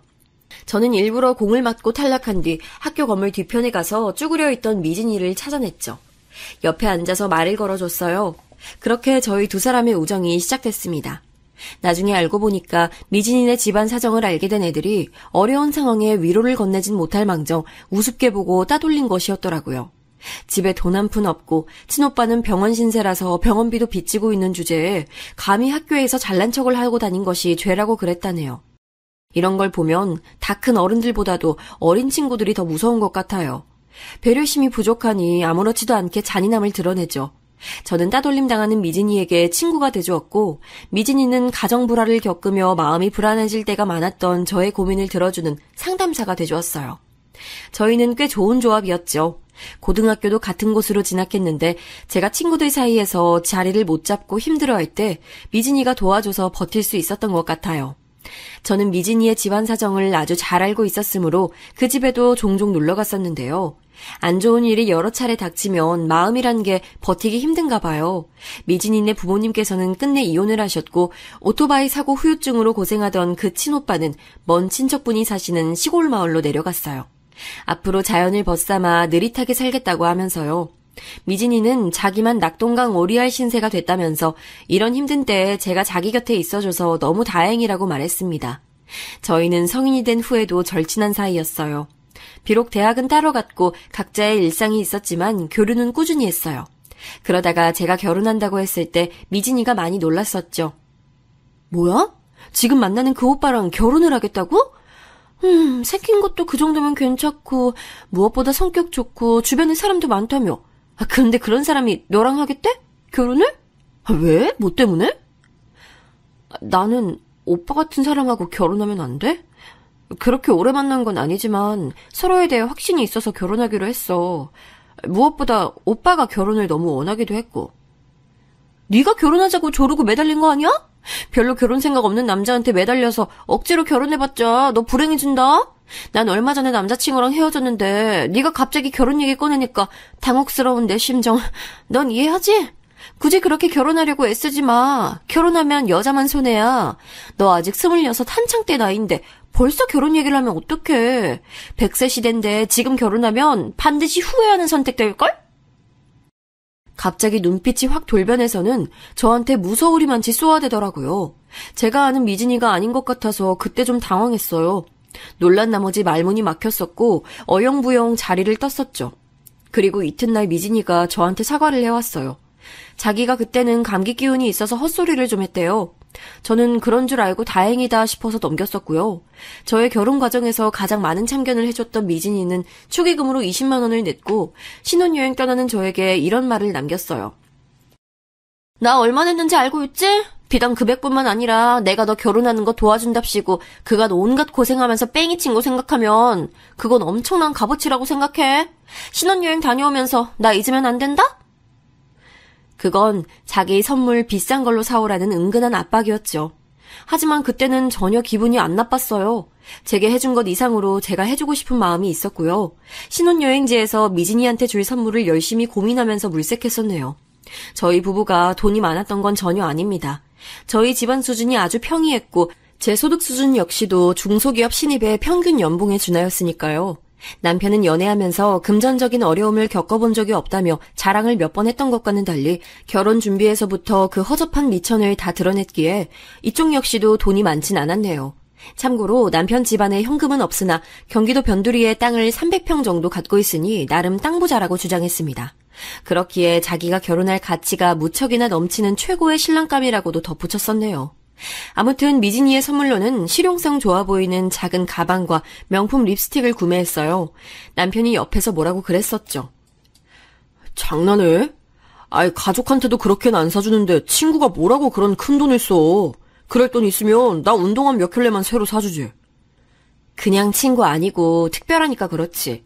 오빠도 계속 나한테 그랬었잖아. 미진이라는 친구 유달리 눈에 띄게 내 주변에서 나타나는 것 같다고. 그만큼 나한테 많이 신경 써주는 소중한 절친이야. 내가 너무 갑자기 일찍 결혼하게 돼서 속으로는 서운해하고 있을 텐데 좋은 선물 사주고 싶어. 평생 기념이 될 거니까. 남편은 유난 떤다면서 돈 아까울 짓이라고 했지만 저는 아랑곳하지 않았어요. 신혼여행에서 돌아오고 딱 일주일 뒤 미진이를 만나 선물 증정식을 가진 저는 해맑은 미소를 지으며 반응을 기다렸어요. 돈 많이 썼다고 혹시 뭐라고 하는 건 아니려나 했지만 현실은 정반대였네요. 이거 뭐야? 총 얼마 들었어? 이거랑 저거랑 합쳐서 200도 안 들었을 것 같은데? 200도라니... 다 합쳐서 거의 180 정도 들었어. 사실 200인 셈이긴 한데 혹시 뭐 문제 있는 거야? 당연히 있지, 문제가. 내가 축에는 20만 원 한 거 너 몰라? 알잖아. 그럼 당연히 최소 10배로 나한테 갚아줘야 하는 거 아니야? 총 180? 야, 넌 왜 이렇게 계산이 애매해? 이왕 쓰는 김에 20만 원만 더 쓰지 그랬어. 난 진짜 못해도 200만 원은 쉽게 넘기는 명품 받을 줄 알고 내내 기대하고 있었는데 와, 너한테 내 가치가 겨우 이 정도였구나. 갑자기 힘 빠진다. 미진이가 한숨을 푹 내쉬자 저는 어쩔 줄 몰라 했었죠. 괜히 미안해져서 미진이에게 사과도 했네요. 미진이는 자기가 이미 실망해버렸는데 어떻게 되돌릴 수 있겠냐며 새침하게 제가 준 선물들을 챙겨서 일어나더니 저녁 잘 먹었다고 먼저 들어가 보겠다고 말을 남기곤 가버렸어요. 그 저녁밥값만 거의 10만 원 돈이었는데 말이죠. 다시 말씀드리지만 저 결코 넉넉한 형편 아니었어요. 하지만 둘이 만나면 거의 제가 더 내는 형국이었네요.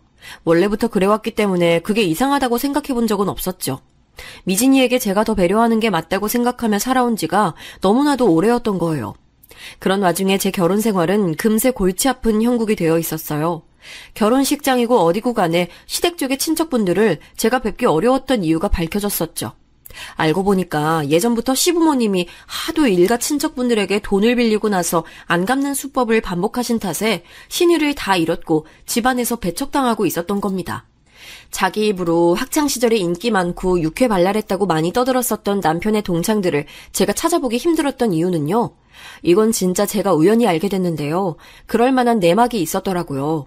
남편이 중학교 때 상습적으로 반 친구들의 가방에 든 현금, 비싼 필기류 이런 걸 훔쳐왔는데 한 번은 대판 잘못 걸려서 싹 다 들통났었대요.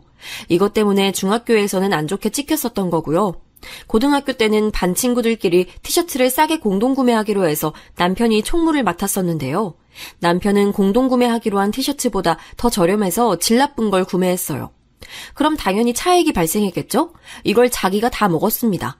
디자인이 거의 흡사해서 다들 몰랐다가 누구 한 명이 질 나쁜 걸 파는 곳을 찾아내는 바람에 꼬리가 밟혀서 남편의 범행이 발각된 사건이었다네요. 이걸로 이미 고등학교 생활이 꼬였던 건데 남편은 그 이후로도 또 사고를 쳤대요. 어떤 친구가 산 고가의 문제집을 남편이 몰래 가져가서 교무실에 가서 공짜로 다 복사했던 거죠. 교무실의 선생님들한테는 다른 선생님의 심부름으로 복사한다고 감쪽같이 거짓말을 하면서요. 그런데 한꺼번에 너무 많이 복사를 한 데다가 복사기 작동하는 게 미숙해서 그게 고장난 거예요. 그 바람에 꼬리가 밟혀서 선생님들한테 엄청 혼나고 친구의 비싼 문제집을 몰래 가져와서 멋대로 복사한 것도 걸린 겁니다. 근데 하필 그 문제집의 주인이 되게 인기 많은 친구였기 때문에 남편은 학교에서 소문 제대로 나쁘게 쫙 퍼졌던 것이고요. 자기가 학교 다닐 때 독수리 오형제였다느니 그것도 거짓말이었어요. 이런 사실을 남편의 동창들을 통해 우연히 다 알게 된 제가 너무 찜찜해졌죠. 대체 이 사람 뭐지? 이 사람 이래도 되는 거야? 내가 알았던 사람이 과연 맞을까? 남편은 과거에 철없던 잘못이라고만 하고 한숨과 함께 결혼 생활을 하던 제가 얼마 후에 다른 과거까지 알아버렸어요. 놀랍게도 그건 사기 전 거였답니다. 인터넷에서 물건 판다고 해놓고 구매자에게서 돈을 받으면 물건을 안 보낸 뒤에 사라지는 걸 반복했던 거예요. 군대 동기한테 허위로 투자 매물이 있다고 알려줘서 2천만 원 뜯어냈던 사건도 있었더군요. 그래놓고 군대 동기한테는 자기도 당했다고 돈 다 잃었다고 연기했었대요. 그런데 군대 동기가 같이 경찰서 가서 신고하자고 하니까 남편이 머뭇거린 거예요. 자기가 범인이니까요. 그 반응이 의심을 샀고 남편의 덜미가 잡혔었다고 합니다. 머리가 어지럽더군요. 작정하고 속이며 사기치면 안 넘어갈 수가 없다는 말이 떠올랐어요. 저는 남편을 만나고 결혼하기까지 이런 일들을 전혀 상상조차 못 해봤으니까요. 제가 남편 때문에 마음고생하느라 미진이와는 관계가 소원해졌었어요. 남편 일로 미치고 환장하겠는데 미진이를 만나고 자시고 할 여유가 어딨었겠나요? 조금 진정이 되고 난 이후에 나 미진이를 만나서 차마 남편에게 그런 화려한 전적이 있다는 것까진 얘기를 못하고 대충 두루뭉술하게 말을 하면서 고민이 있다고만 말을 했었어요. 어머, 너 결혼 잘못한 거 아니야? 역시 어쩐지 전부 다 하자 없이 멀쩡한 남자가 너한테 꽂혀서 바로 결혼하자고 했다는 것 자체가 의심스러웠는데 역시 뭔가 있었구나? 오랜만에 보는 거라서 그랬는지 아니면 남편의 실체를 점점 알게 되면서 하도 뒤통수를 맞은 후라서 그랬는지 미진이가 왠지 달라 보이더라고요. 제게 그런 말을 하는데 마치 제가 불행하기를 바라면서 제 가치를 바닥으로 끌어내리는 느낌으로 보였다고나 할까요? 기분이 이상해져서 저도 모르게 이런 대답을 하고 말았어요. 글쎄, 결혼 생활이 좋은지 아닌지 이건 모르겠고 남편이 나를 무척 사랑하는 사람이라는 건 확실히 알아. 이러나 저러나 어쨌든 바람 안 피고 나만 보고 자기 인생의 여자는 오직 나뿐이라고 말하는 남자라서 난 그거 하나 붙잡으면 다른 거엔 안 흔들려. 남편이 나만 절절하게 바라본다는 것에서 오는 믿음, 굳건한 신뢰가 있어. 남편은 나에게 사랑받는 여자의 행복이 뭔지 알려준 사람이야. 이것만 안 깨지면 난 안 불행해. 저도 왜 이런 말을 하고 말았는지 모르겠는데 분명한 건 미진이의 표정이 좋지 않아졌다는 것이었죠. 잠시 후 맥주를 마시니까 자꾸 화장실 가고 싶다면서 툴툴대더니 미진이가 일어났어요. 취했는지 휴대폰을 테이블 위에 두고 화장실로 향했죠. 저도 모르게 화면이 켜져 있는 미진이의 휴대폰을 쳐다보게 됐어요. 사람 호기심이라는 게 정말 강력하더라고요. 휴대폰으로 뻗는 제 손길을 스스로 통제할 수 없었으니 말이에요. 어쩌면 저도 그 순간에 많이 취해 있었는지도 모르죠. 그리고 제가 제 인생에서 가장 절친한 미진이의 휴대폰에서 뭔가를 발견하고 말았습니다. 날짜를 확인하는 휴대폰 달력으로 무심코 들어갔다가 미진이가 이걸 자기 일기장으로 썼다는 사실을 발견한 거예요. 날짜마다 메모가 있었는데 그게 짧은 일기였던 거죠. 궁금해서 저는 제 결혼식 날짜를 찾아서 눌러봤다가 그대로 휴대폰을 떨어뜨릴 뻔했어요. 내용에 너무 놀라서요. 결혼식장에서 저희 부모님 보면서 구역질이 났다고 했어요. 내 부모는 이혼했는데 저 인간들은 왜 이혼을 간만 보고 끝내 안 한 거야? 내가 그렇게 이혼하라고 10년간 기도했는데. 우리 엄마는 오빠 오토바이 사고 이후로 나이보다 훨씬 늙어 보이고 마음고생한 티 팍팍 나는데 저 아줌씨는 피부가 탱탱하네. 자기 딸 시집 보낸다고 입이 귀에 걸렸구나. 얄미워서 미치겠다. 제가 보고 있는 게 사실인지 안 믿기더라고요. 제 친척들을 보면서도 역겨웠대요. 자기는 친척들하고 교류 없고 친오빠랑도 연락 안 하는데 가족 많은 제가 증오스러웠대요. 신혼여행 다녀오면서 180만 원도 안 쓴 제가 짜증난다고도 적혀 있었죠. 파산할 때까지 다 뜯어먹고 싶다. 말장난 조금만 치면 넘어오는 후구니까 더 작업해야지. 옛날에 나한테 과자 주고 쪽지 주고 이러면서 동정 베푼 거 아직까지도 열받아. 거지한테 적선하는 태도였지. 자기가 날 구해줬다고 착각하고 유셌다는 거 너무 웃겨. 더 대단했던 건 고등학교 올라가서 저에 대한 안 좋은 소문을 미진이가 퍼뜨렸었단 사실이에요. 저를 따돌림 당하게 만들어 놓은 범인이었던 주제에 저를 도와주는 척 했었다니. 제가 고등학교 때 얼마나 힘들었고 얼마나 미진이에게 그래서 고마웠었는데 충격적이었어요. 제 남편 얘기도 있었죠. 객관적으로 조건 별론데 저한테 아깝다고. 부부 사이를 갈라놓는 게 자기 목표라고 적혀있는 걸 보고 있는데 미진이가 자리로 돌아왔어요. 남의 휴대폰을 왜 보고 있냐고 미진이가 화를 내길래 제가 조용히 물어봤죠. 너 지금까지 다 가식이었어? 나 혼자 친구였니? 내가 너한테 얼마나 잘해줬는데, 얼마나 베풀었는데. 왜? 아까운가 봐? 얼마치 베풀었는지 계산 다 해봤겠지? 난 네 이런 모습이 옛날부터 싫었어. 착한 척 동정심 많은 척하는 거랑 우리 엄마 들먹이면서 자꾸 나한테 엇나가지 말라고 가짜않게 충고하는 거. 너 정말 삐뚤어졌구나. 너 괴물 같아. 생긴 건 멀쩡한데 속은 괴물이야. 이런 너의 실체를 사랑해줄 사람이 있을까? 남의 남편 넘보지 말고 네 인생이나 착실하게 살아. 나오면서 미진이한테 별별 욕을 다 들었지만 저는 꿋꿋하게 짐 챙겨서 먼저 나왔어요. 눈물이 줄줄 흘렀죠. 집에 도착했더니 남편이 헤드셋 쓰고 게임하느라 저 온 거 쳐다보지도 않더군요. 속이 뒤집어졌어요.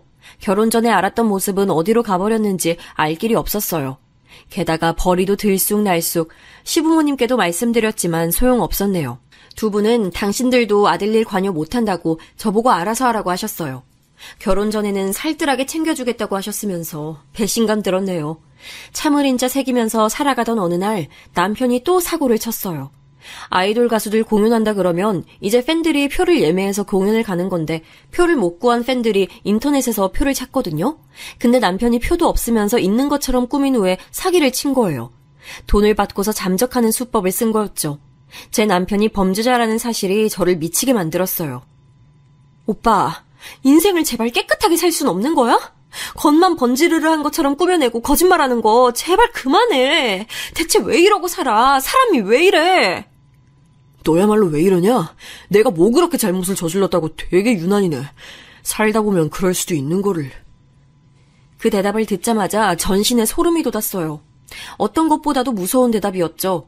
저 바로 오열하면서 남편 앞에 무릎 꿇었어요. 제발 헤어지자고, 이혼해달라고, 부탁이라고. 거의 빌다시피 했습니다. 정말 힘겹게 간신히 이혼을 했어요. 저는 다니던 직장까지 퇴사하고 그 인간으로부터 멀어졌네요. 직장 다시 구하기 전에 지인이 자기가 노하우 알려줄 테니 인터넷 쇼핑몰 해보지 않겠냐는 제안을 해왔고 어디에라도 집중하고 싶어서 그러겠다고 했죠. 그거 준비하고 운영하다 보니까 시간이 훌쩍 흘러가더라고요. 제 인생의 친구였던 절친 미진이와 갈라서고 결혼을 다짐하게 만들었던 사랑하는 남자의 실체를 알고 나서 이혼하고 그런 커다란 상처가 제 안에 남아있었지만 일상으로 봉합해 나갔어요. 저랑 이혼한 후에 그 인간은 고삐가 풀려버렸던 것인지 심지어 또 사기를 쳐서 이를 키운 모양이었죠. 그러던 어느 날 네이버 카페를 통해 저는 대화 요청을 받게 됐어요. 제가 강아지를 비록 키우고 있진 않지만 나중에 여건이 되고 더 마음에 안정이 넘치는 사람이 되면 키우고 싶어서 견주들이 대거 활동하고 있는 유명한 네이버 카페에 가입을 한 적이 있었어요. 여기는 미진이가 알려줘서 가입한 곳이었고요. 미진이는 당시에 강아지를 몇 번 키운 적이 있었기 때문이죠. 자기가 키우기 어려워지는 상황이 오니까 시골의 먼 친척 집에 멋대로 강아지를 데려다 놓았다는 사실을 뒤늦게 제가 알고 정이 떨어졌던 일화도 있었네요. 아무튼 어느 날 네이버 카페 알림이 오길래 봤더니 누가 저한테 채팅으로 연락을 건 거예요. 이 강아지 카페에서 나한테 개인적으로 대화를 걸어올 사람이 있었던가? 내가 아는 한 그렇지 않은데 실수로 나한테 전송했나? 잠깐. 그런데 이 활동명 어딘가 낯이 익네? 의문을 가지고 그 채팅방에 입장한 제가 헛웃음을 바로 흘리고 말았습니다. 저는 대체 누가 저한테 말을 걸어왔나 했건만 바로 미진이었던 거예요. 제가 자기 번호를 진작에 차단해 놓은 걸 알고서는 이런 방법을 쓴 거였죠. 상대가 자기를 차단했으면 그걸로 연락할 마음을 접어야지 어쩜 이런 수단을 떠올려내면서까지 부득불 연락을 해왔던 걸까요? 좋은 이유였다면 제가 헛웃음을 짓지 않고 은은한 미소를 입가에 그려냈겠지요. 안 그랬으니까 문제였어요. 채연아, 오랜만이야. 잘 지내니? 점심때까지는 날씨가 무척 좋아서 드라이브도 쌩쌩 달렸는데 오후 들어서부터는 날이 계속 흐리길래 난 지금 쉬고 있는 중이야. 내가 드라이브를 설마 혼자 하진 않았겠지? 과연 내가 누구랑 쉬고 있는지 맞춰볼래? 힌트 하나 줄게. 네 남편이 잘 지내고 있는지 아닌지는 안 알려줘도 돼. 왜냐하면 내가 이미 알고 있으니까. 하도 어이가 없어서 그걸 2번은 읽고 나서야 이해를 했네요. 기가 막히더라고요. 제 머나먼 기억 속에서 옛 추억이라는 이름으로 묻혀있는 미진이와의 좋았던 과거마저 더럽혀지고 말았죠. 분명히 예전에는 순수한 마음을 지녔던 순간이 더 많았을 거라고 여겼던 저였는데요. 하지만 전부 다 착각이었고 미진이라는 친구는 저를 단 한 번도 진심으로 자기 친구라고 여긴 적이 없던 게 분명했네요. 제가 읽고 나서도 아무런 답장을 하고 있지 않았더니 미진이가 내용을 또 보내왔는데요. 이번에는 제가 크게 웃음을 터뜨리고 말았습니다. 모텔에 있는 사진을 보내왔는데 휴대폰을 하면 누워있는 남자의 모습이 사진 귀퉁이에 걸려 있었어요. 누구겠어요? 당연히 제 전 남편 되시는 작자였죠. 나 지금 네 남편하고 같이 있어. 우리 채연이 배신당해서 어떡해? 자기만 보는 남편이라고 다른 건 몰라도 바람은 절대 안 피는 사람이라서 그거 하나 위안 삼는다고 말했던 우리 채연이 벌써 상처받아서 엉엉 울고 있는 건 아니지? 채연아, 너무 슬퍼하지 마. 네가 못나서 네 남편 뺏긴 게 아니라 내가 잘나서 네 남편이 나한테 넘어온 거니까. 너는 그냥 이거 딱 하나만 알아두면 돼. 너는 죽었다 깨어나도 나 못 이긴다는 거? 너는 애초에 팔자 자체가 내 시녀로 살 팔자였어. 네가 그렇게 믿는 네 남편이 나한테 넘어온 거 보니까 이제 주제 파악이 되지? 저를 아주 한껏 조롱하더라고요. 그런데 저는 아무렇지도 않았을 뿐더러 이상하게 오랜만에 미진이의 목소리나 한번 듣고 싶다는 생각이 들었어요. 그래서 딱 5분간 네 번호 차단 풀어놓을 테니까 전화하고 싶으면 하라고 그렇게 말해줬어요. 만약에 미진이가 저를 짓누르고 싶어서 안달난 사람이 맞다면 반드시 전화할 거란 생각이 들더라고요. 차단을 풀고서 기다린 지 얼마 지나지 않았을 때 미진이한테서 전화가 걸려오는 걸 보면서 저는 쓰디쓴 미소와 함께 통화 버튼을 눌렀습니다. 그래 미진아, 오랜만이네. 나는 내 친구가 잘 지내길 대신 바랐는데 겨우 이렇게 지내고 있었어? 지금 모텔이야? 너 어디까지 추해질 거니?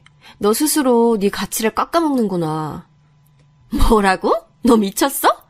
나 때문에 열받아서 미쳐버리겠다고 그렇게 솔직하게 말해. 태어난 척하면서 폼 잡지 말고. 네가 그렇게 믿는 네가 가진 최후의 보루, 네 남편. 나랑 모텔 들어온 거 보면 모르겠니? 너 완패한 거야. 내가 아까 점심 먹으면서 네 얘기 슬쩍 꺼냈는데도 네 남편 애써 모른 척 화제를 돌리더라. 남편의 사랑을 잃은 아내라니. 우리 채연이 너무 불쌍해서 어떡해?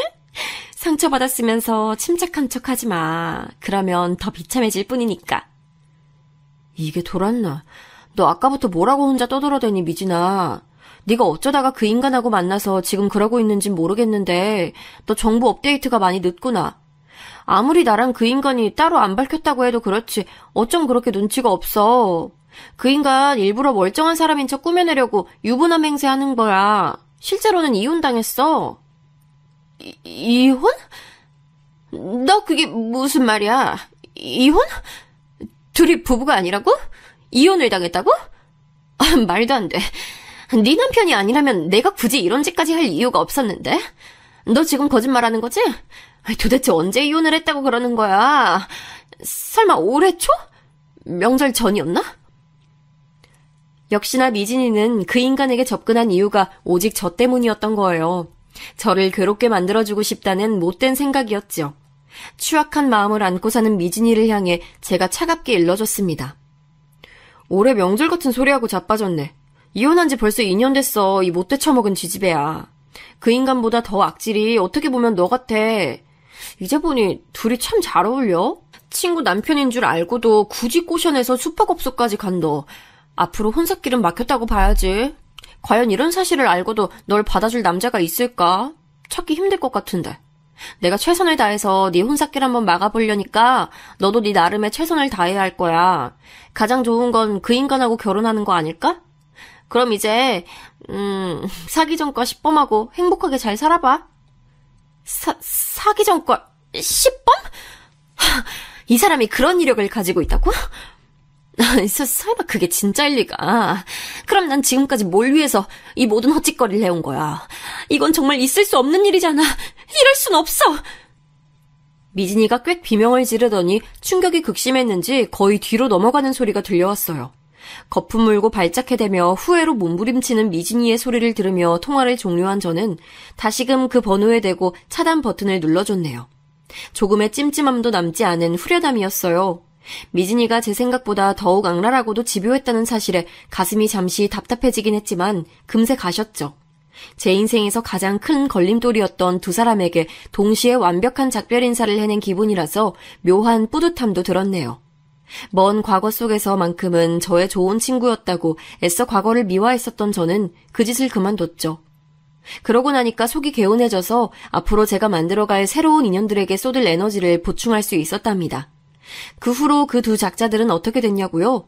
당연히 붙어먹었던 것을 중단하고 갈라섰죠. 그 인간이 미진이한테 둘이서 몇 차례 데이트하는 동안 자기가 냈던 금액을 돌려달라면서 따졌었다네요. 정말 여러 방면으로 찌질한 놈 같아요. 저한테 이혼당하고 나서 더욱 악에 받쳐 사느라 절이 된 듯 싶더라고요. 제대로 찌질한 놈한테 잘못 걸린 미진이는 노이로제 걸려서 마음고생 심하게 하느라 직장도 그만뒀고요. 그러다가 문득 생각해보니까 화가 났었던 건지 그 인간이 자기한테 이혼 사실 안 밝히고 사기쳤기 때문에 이것에 대한 배상을 받아야겠다면서 길길이 날뛰었다고 합니다. 한마디로 둘이서 개싸움을 시작했던 거예요. 사기 전과 시범에 제정신 아닌 놈인데 그 정도 사기쳤던 걸 가지고 배상을 해줬겠나요? 안 해줬겠죠. 하지만 미진이도 만만치 않은 악발이었기 때문에 끊임없이 배상을 요구하며 고소하겠다고 길길이 날뛰었고 그 때문에 일상에 지장이 생긴 그 인간도 한동안 무지막지하게 시달렸다는 후문을 들었네요. 그로부터 몇 달이 더 지났을 때 미진이한테서 연락을 받았었어요. 기상천외한 방법을 써서라도 저한테 연락을 해온 걸 보고선 내심 그 집요함에 놀랐었네요. 무슨 볼일인가 했더니 저한테 사과를 하고 싶다 그랬습니다. 내가 정말 미안했어. 미쳤었어. 진짜 제정신이 아닌 채로 살아왔던 거야. 나를 진정으로 위해주고 아껴주는 친구는 너뿐이었는데 내가 왜 그랬을까?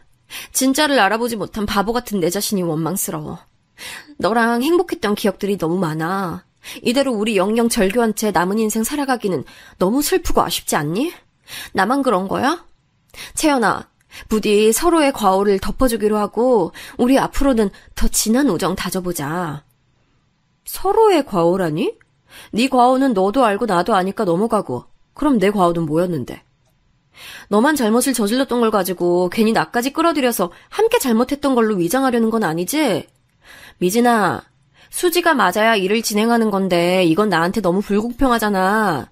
내가 너랑 다시 우정을 쌓아보고 싶겠니? 친구 사이에 수지가 맞아야 한다니, 불공평하다더니 그런 소리를 왜 해?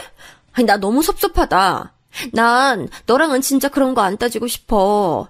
우리 아무것도 상관 말고 다시 좋은 친구 사이로 돌아가는 것만 생각하면 안 될까? 그래, 네가 정 그렇다면 나도 좀 흔들리네. 그래서 말인데 미진아, 이거 하나만 정확히 대답해주라. 너 혹시 만나는 남자 생겼니? 아니면 남자 소개라도 받았어? 선짜리 들어온 거야? 지금 그래서 내가 너 결혼 준비라도 하게 됐을 때 네 과거 꽈발리고 해방 놓을까봐 미리 나한테 작업 쳐놓는 거야? 그건 아니겠지? 그러자 미진이가 침묵만 지켰어요. 그 잘난 뚫린 입으로 저한테 각종 변명을 늘어놓고 싶은 모양이었으나 너무 정곡이 찔린 나머지 당황해서는 그대로 굳어버린 거였죠. 마치 니까짓게 자기의 그런 수를 어떻게 읽은 거냐고 그 순간에 미진이는 저한테 화를 내는 듯 했답니다. 저는 조용히 대화를 종료했고 미진이는 마지막에 제게 무어라 핑계를 대려고 했으나 분하다는 기색으로 그만뒀어요. 그걸로 끝이었죠. 우정 아닌 우정을 공유했던 관계에 진짜 종지부를 찍는 날이었어요. 그 후로는 연락이 아예 없었네요.